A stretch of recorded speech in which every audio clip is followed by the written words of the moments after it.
Hi everyone, I hope you're all well. So today's video is going to be just a bit of a chatty catch-up video, kind of filling you in on where I've been, what I've been up to. I asked in the comments of my last video if you wanted one of these, and lots of you had questions and wanted me to kind of fill you in on where I've got up to with various projects, so here we are. If this kind of video isn't your thing, feel free to pass on this one, and even if it is, just an FYI, I think this video is pretty much going to be me just chatting. I don't think there's going to be an awful lot going on the screen, so if you want to pop me on in the background while you're doing some cleaning or whatever, feel free. So the last few months where I've been gone from YouTube, I'll be honest, it's been a bit of a weird few months. I know you're supposed to be really super positive on social media, but to be honest, it's not been that great. Life unfortunately throws all of us curveballs, sometimes good, but they're not always good. Some of them are a bit of a challenge, and I think that's pretty much where I've been for the last few months. So let's start with finances. Over the last 6 to 12 months, this has been a bit of a challenge. So back in 2022, I found myself unemployed, and when I couldn't find a similar role to the role I've been doing previously, I decided to pivot entirely and take a role in a different industry, just to keep some money coming in. And unfortunately, this represented a rather large pay cut, and I found myself dipping into my savings pretty much constantly. I'm not going to go into detail with that story in this video, as I've already done that in my previous one, but needless to say, it was a challenging time. I was also working quite long hours, and I just found that I didn't really have time to make any content, even short form content. So yeah, it wasn't the best time for me personally. However, I am delighted that I have now secured a role back in the industry that I was in previously at a similar income to what I was earning previously, which I'm really excited about, not only getting back to a routine, but also that income is now going to mean that I can press forward with plans that I had to shelve due to lack of budget, but also that I'm going to be able to focus again on rebuilding my savings, rebuilding my emergency fund, as that has taken a bit of a battering, especially over the last 6 months. One little side note I'd love to discuss, kind of related to this subject, is I had quite a few people ask me, why didn't I try to make YouTube a bit more of a full-time gig? And I'll be honest, the thought had crossed my mind. There are some people that are making an absolute fortune on social media, be it YouTube, TikTok, Instagram. Some people are making insane amounts of money. But back in 2022, when I was unemployed, I did try to make some more content because I had time on my hands and I could have done with some more income. But what I found was, rather than making content that was that I thought would be valuable, or maybe sharing just a thought that had popped into my mind that I thought might be a good perspective to share, or creating content that I thought was fun, which was the reason that I started YouTube in the first place, I instead found myself focusing on things that I thought would get more views, maybe subjects that were more clickable. I was really kind of focused on that rather than the enjoyment aspect of it. And don't get me wrong, that is exactly what you need to do in many cases to be successful on YouTube. However, what I found personally was, when my income was reliant on YouTube or on how many views a video got, it became much less enjoyable.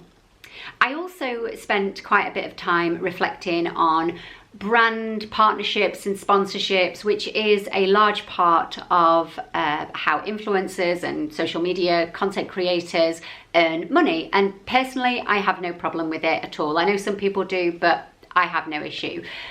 But what I realized was that I always want to be in the position to say no. What I mean by that is, if you are reliant on social media for your income, you might find yourself in a position where you feel like you have to say yes to a brand that you ordinarily might say no to because you don't necessarily think that it fits, that it's a good fit with you. I think if you are a large content creator, you've got lots and lots of options, lots of people want to work with you, so you kind of have the ability to pick and choose. But as a smaller creator that perhaps has a less reliable, more unpredictable income, then you might be tempted to accept a sponsorship that really isn't that good a fit, or that you wouldn't accept in different circumstances. And for me, I just always want the opportunity to say no. By the way, I know there are some content creators that view social media entirely as a business, even big content creators, and if the company is willing to pay the price that they say they charge, then they will promote it and they don't care, and that's entirely up to them. I pass no judgment on how anyone wants to approach this. But for me personally, I want to only promote things that I think are something that I would spend my money on, or a company that I'm really excited to work with, or, you know, a smaller brand that I think is something that I want other people to discover because I really enjoy their products or their services.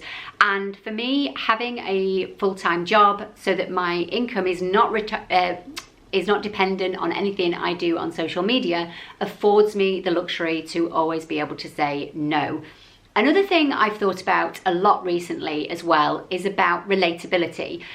I think one of the wonderful things about YouTube, aside from the fact that it's a brilliant educational platform and all that kind of thing, but one of the things that I think is brilliant about it is that it allows normal, everyday people a voice in, you know, if we look at the media, it's very spoon-fed, it's very, we know that it's carefully curated, and we often don't relate to the people that we see on our screens.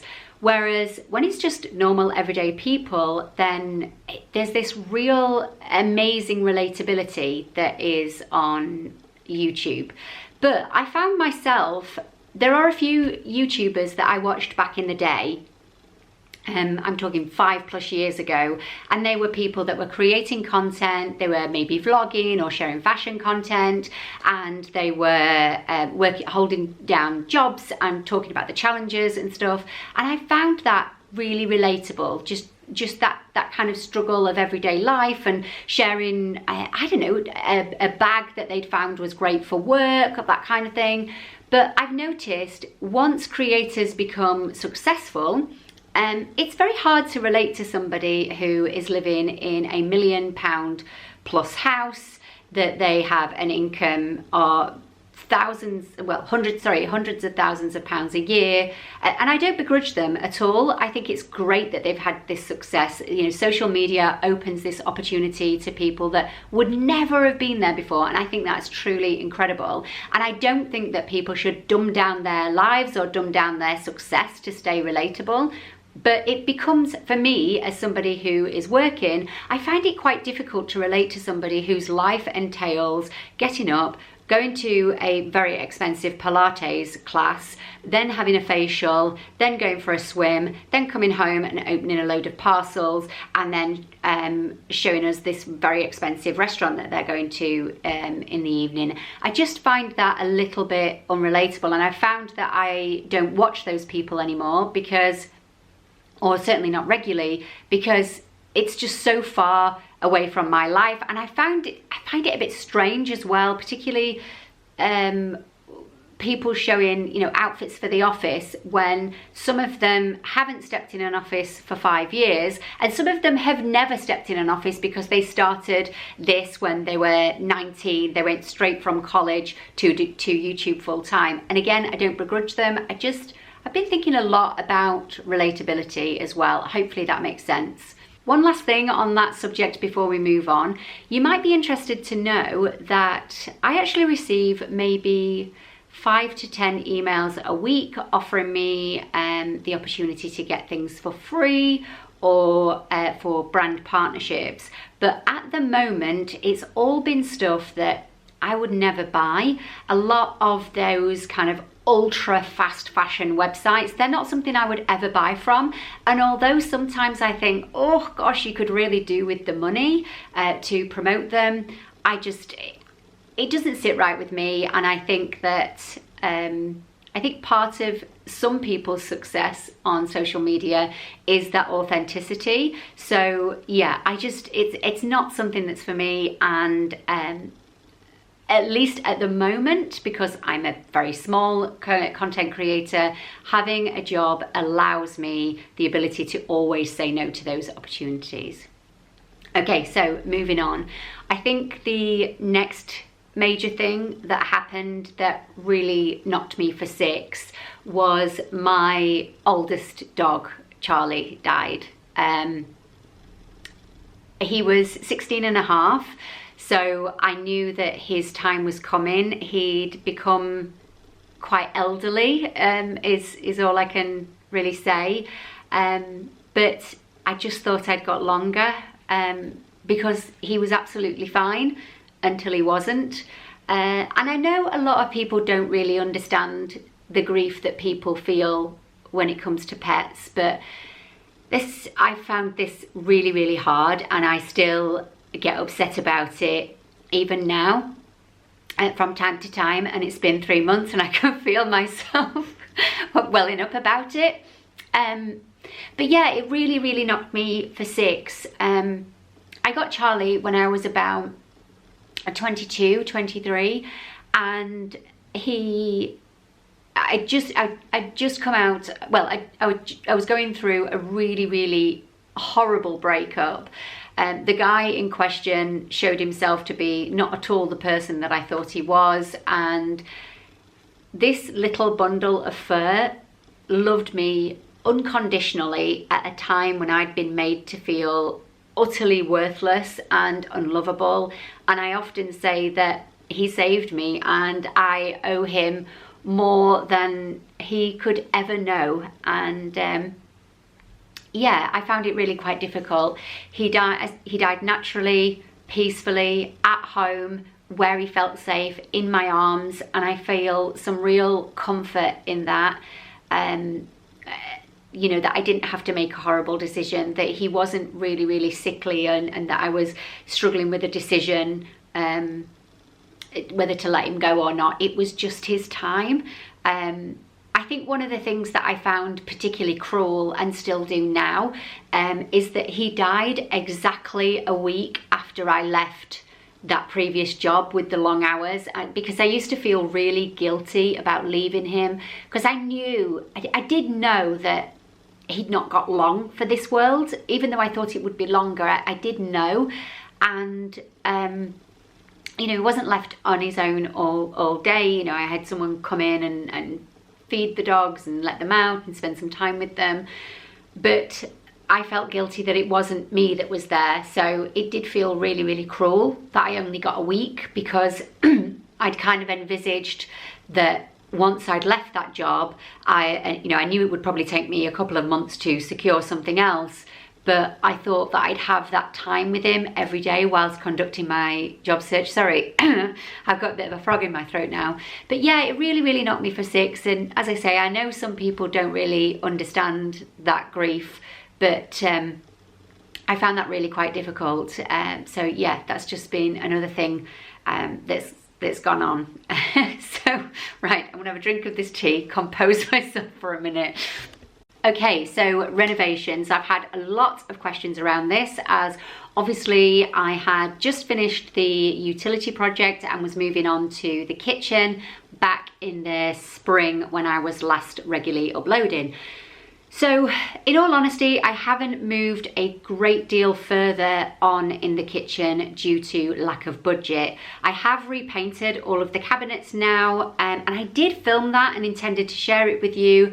I don't know what happened, but the footage or the SD card got corrupted. So unless I can kind of fix that footage is lost, unfortunately. But I have painted it all, but I haven't got around to doing some of the finishing off in the kitchen. I did paint the tiles on the floor kind of a off black slate kind of colour, just to disguise some of the broken tiles. But I'll be honest, that's not been my most successful DIY project. It's fine. It was only a kind of temporary solution whilst I decided what I was going to do with the flooring in there. But it kind of needs retouching up every 3 months or so. Even though I did all the research and got the right stuff, it does need regularly touching up. And I don't think it would last very well in a house with much more foot traffic than mine, so with children, etc. It's okay, but it's not the best solution. It is going to need to be replaced at some point.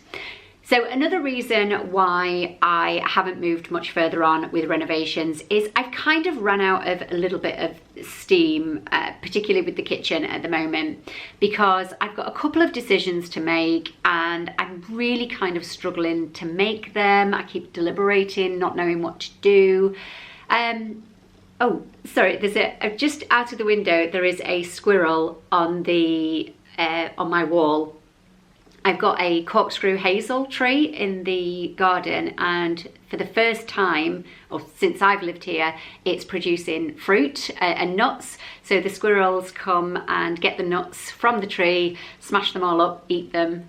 So yeah, it's the first time I've seen them really, really close. They're in the back garden all the time, and I do see them in the front garden, but not normally when I'm sat here. Sorry, I digress. So at the risk of sounding super, super ungrateful, and I am totally expecting to be roasted in the comments, because I know how difficult it is for people trying to buy a house right now. I know it's awful for first-time buyers. I know people are really, really struggling with interest rates, but this house is a lovely house. There are aspects of this house that I really, really love. There are aspects of this house that I like, and there are aspects of this house that I don't like so much. And some of the aspects that I don't like have meant that I have not been enjoying living in this house all that much at times. The main thing that I really dislike is the downstairs bathroom.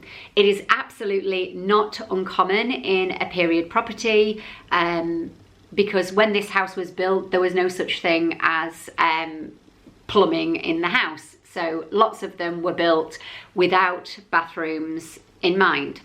But I thought I'd get used to it, because the bathroom is huge and it's beautiful, but I just don't like it. I think the fact that I don't like it is exacerbated by the fact that the bathroom is in a 3-sided extension at the back of the house, so it can get really rather cold in there. We know that it's not an insulation problem, because the insulation was redone fairly recently by the previous owners, kind of up to more modern standards, and so it's not that that's the problem. But unfortunately, because it's got 3 exposed walls, also because it's a really large bathroom, it's not small at all, and there's no soft surfaces anywhere, obviously it's all cold surfaces, it can be problematic. And even in the summer months, it can be really quite chilly in there, which is not particularly what you want from a bathroom. So that's been kind of annoying.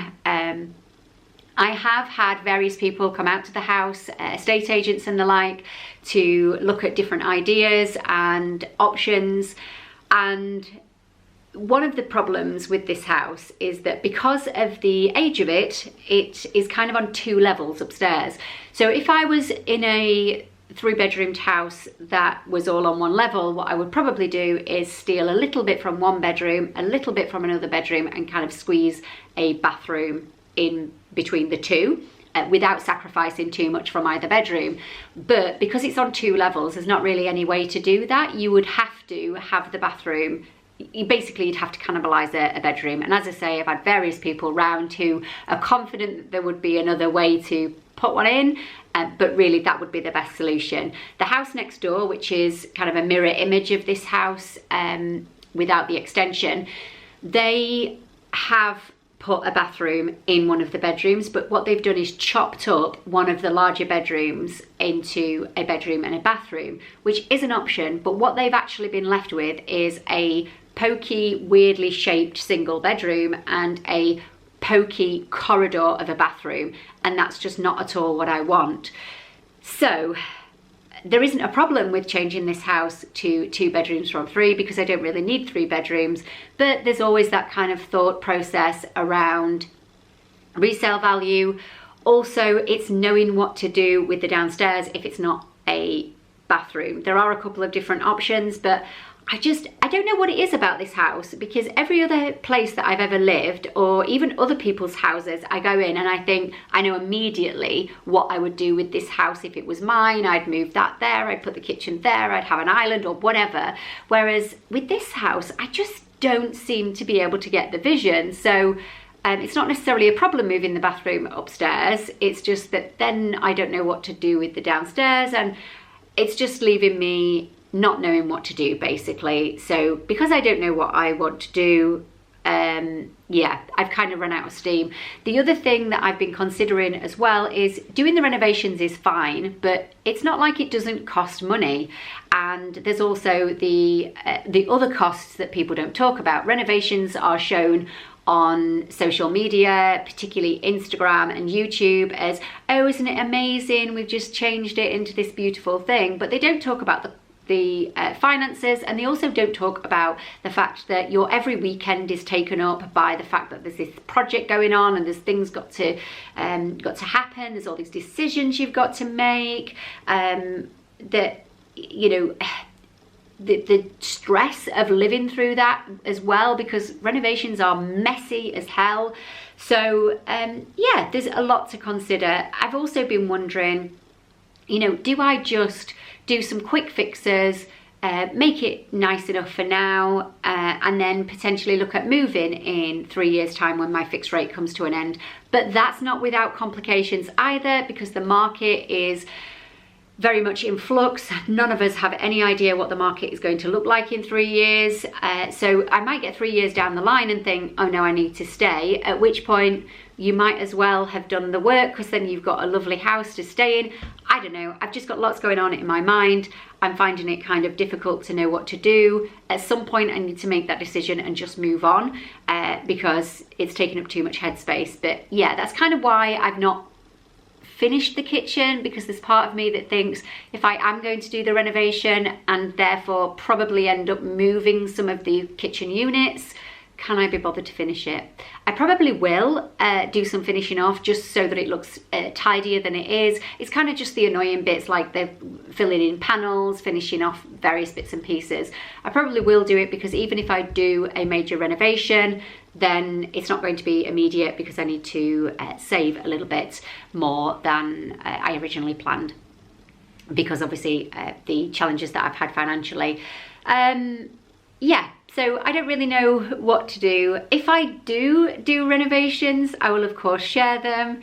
If not on YouTube, I will share them probably in stories over on Instagram. But that was a long-winded way of saying I'm probably going to do either lots of renovations or no renovations. So yeah, I know that some people have found my channel recently through me doing these projects on a budget, but I don't know what I'm going to do right now. I would imagine there's lots of people that don't know what to do with their houses right now. So yeah, bit of a strange one. My main priorities for the house at the moment is, first of all, to get the boiler working again. Well, actually I'm going to replace it because it's about 20 years old, so it's about time. So I'm going to get that done, which of course is a considerable cost. Then I think what I'm trying to do is spend some time on the rooms that aren't going to change upstairs. So the bedroom and maybe the second bedroom, which I use kind of like an office. So I've been kind of making little tweaks in there. I also think if I get my bedroom really how I want it, if I do decide to go ahead with renovations, then that can be kind of like a little sanctuary that I can go and hide in away from all of the mess. That reminds me, actually, I had a few of you ask me about the noise through the wall from the neighbours, and that has to a large part rectified. So if you watch some of my earlier videos, you'll know that I was struggling with sleep at times because it was obvious that the neighbours had put their bed on the party wall. Why, I don't know, because most people don't do it for very obvious reasons. But I was being kept awake by the gentleman's snoring most nights, which, yeah, it just wasn't great. So this has been rectified, but it wasn't the best situation. I did share this over on Instagram, but I don't think I shared it here. It was not my finest hour. It was kind of I think it was in between Christmas and New Year of last year, and I'd been working. It was really, really busy. I'd been working long days, you know, that kind of run up to Christmas and that kind of bit in between Christmas and New Year where lots of people are shopping. It's just really, really tiring. So I'd been working, was really, really tired. It was 1:30 in the morning and I couldn't sleep. I'd had days of not sleeping and I just completely lost my cool. And I shouted at the top of my voice, "Shut up snoring. I am so sick of being kept awake. Shut up snoring." As I say, not my finest hour, definitely not remotely classy. And although I'm a bit ashamed of me doing that, in my defense, I was very, very tired. But there has been a good outcome because I think the neighbours have, well, I'm fairly certain the bed has been moved off the party wall, kind of onto the wall where I have my bed. So I don't really hear snoring anymore. I think since then I've maybe heard snoring once. I haven't been kept awake by snoring. The only thing I hear through the wall now is coughing. I think the lady next door must have some kind of perhaps a chronic respiratory illness, maybe something like asthma, because I do hear her cough quite regular. But it's not her fault. She's not doing it on purpose. I mean, to be fair, it wasn't the chap's fault for snoring necessarily either. It's just I didn't want to be kept awake. And this house is kind of weird because my neighbours are not bad neighbours at all. I would say 90 to 95% of the time, I never hear them. I hear less in this house than I heard when I lived in a new build detached. Seriously, I hear much less of my neighbours here. It's just different. There is quite a bit of noise transfer in the kitchen. Before I fitted the kitchen, I was kind of like, do I put some soundproofing in? But I know from research that it tends to be either really successful or not remotely successful, and it's not cheap. It just, in the kitchen, it tends to be kind of if we're both in the kitchen at the same time. The chap next door tends to do that kind of thing that some men do, well, in fact, some women do as well, where it's like a really performative sneeze. So it's like, oh, Joe! And the first time it happened, I actually had a mug in my hand and I dropped it because it made me jump so much.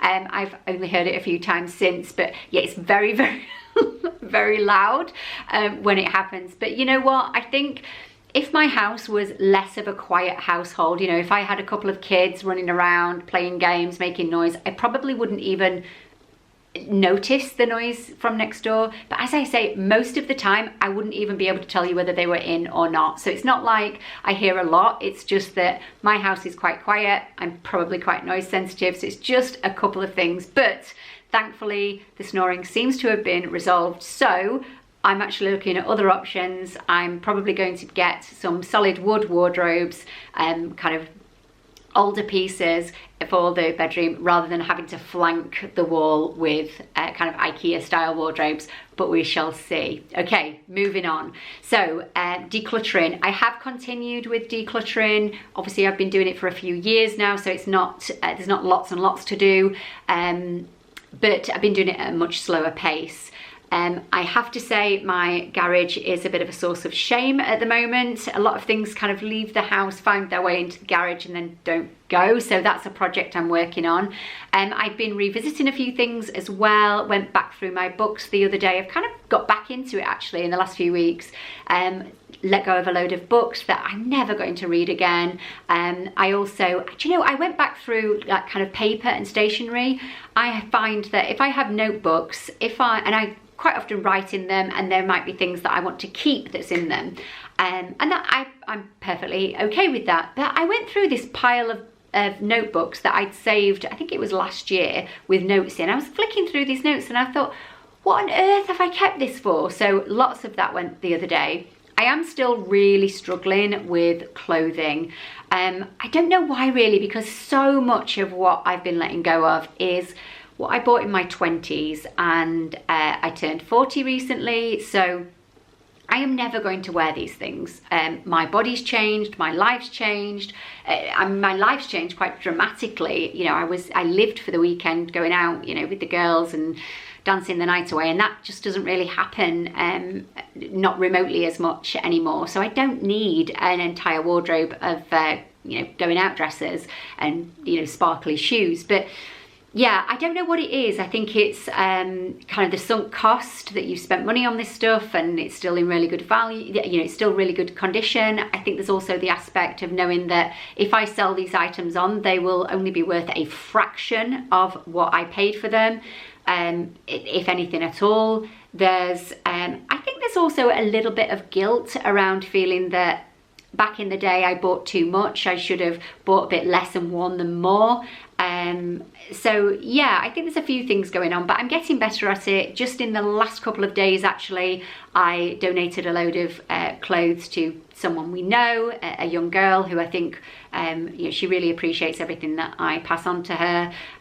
So yeah, I'm getting there with it. I'm also at the point now where I'm rebuilding my wardrobe. If you've been following me for some time, you'll know that I actually didn't buy any clothes for years, which has its plus points and also its negatives. But now I'm letting go of things, and also I'm literally just wearing out the things that I that I've been wearing for a long time. I'm kind of at the point where I'm rebuilding, buying, but I've had like a wish list, and I'm being really strict with myself about buying things that are on my wish list. And then if I do buy something and you know, once I get home with it, I really think, you know, how many different ways can I wear this?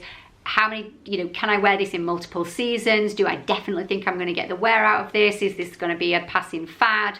So yeah, I'm being really kind of strict with what I bring in. I am not a minimalist when it comes to my wardrobe, and literally have no intention of being. I really enjoy clothing.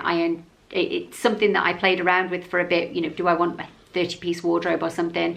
I don't, but I also only want to have clothes that I actually wear, that I really enjoy. I don't need a department store's worth of clothing to be happy and to fulfill that part of me that enjoys clothes. I need lots of things that go together and things that I actually wear. Okay, that was a bit of a ramble. Lastly, because this video has probably been really long already, I've spent quite a bit of time, or one of the benefits of not uploading for a while for me personally is that I've spent quite a bit of time reflecting on social media in general. So sort of related to the comments I was making earlier, I've realised that I just want to make content that I enjoy. Now, that might be sharing my outfits on Instagram, it might be talking about how I managed to go from a bit of a mindless shopper where I'd got all these clothes but nothing to wear to, you know, how I'm managing to, you know, really be quite mindful about what I buy now. It might be how I've managed to save money. It might be a revised approach to personal finance. I don't really know. I want to kind of leave myself open to be creative, and some people will like it, some people won't, and that's absolutely fine.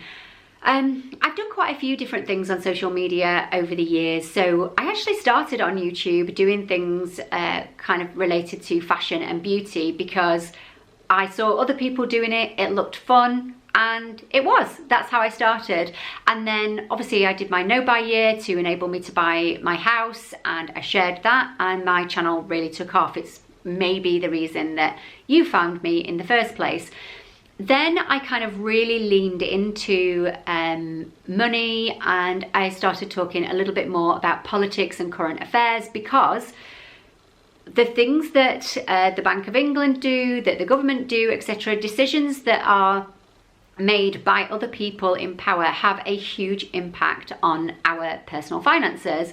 But that was a bit of a weird time actually, because I found that my audience went from 90% female to 90% male, which was pretty wild actually, and came with some good aspects and some bad aspects, which I think I've talked about previously.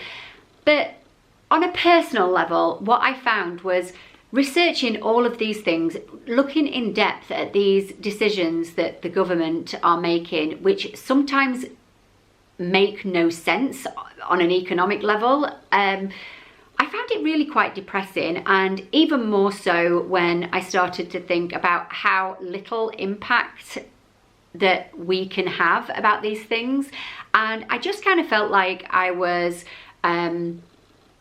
getting really quite upset about these things. I found it quite depressing and just didn't really put me in a great headspace. So I didn't want to talk about that anymore. I also think there's probably other creators that are better at it than I am. So yeah, I just didn't really want to do that.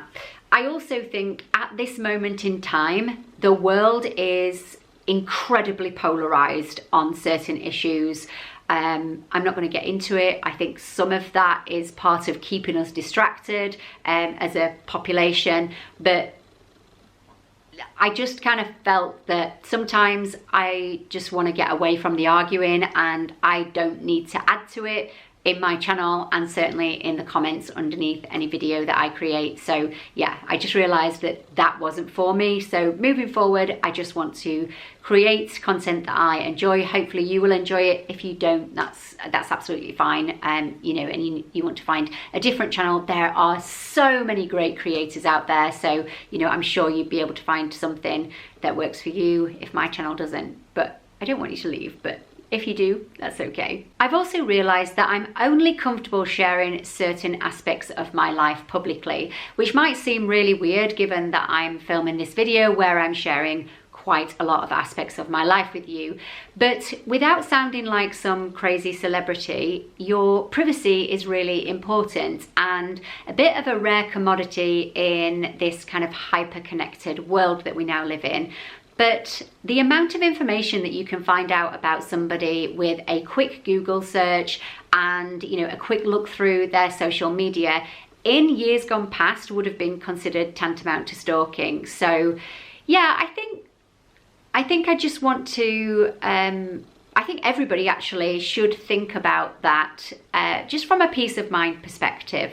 Okay, where was I? I had to stop filming for a minute because my IT equipment for my new job has just been delivered, so very exciting. Okay, yeah, so one thing you might find interesting actually is for some influencers, in many cases, the more of themselves that they are willing to share, the more of their lives that they are willing to share publicly, the wider and bigger the earning opportunities become. Now, obviously, everybody will make their own decisions on what they are happy to share publicly, but I can see how somebody might fall into a trap of sharing more than they're comfortable with because the earning potential is so tempting.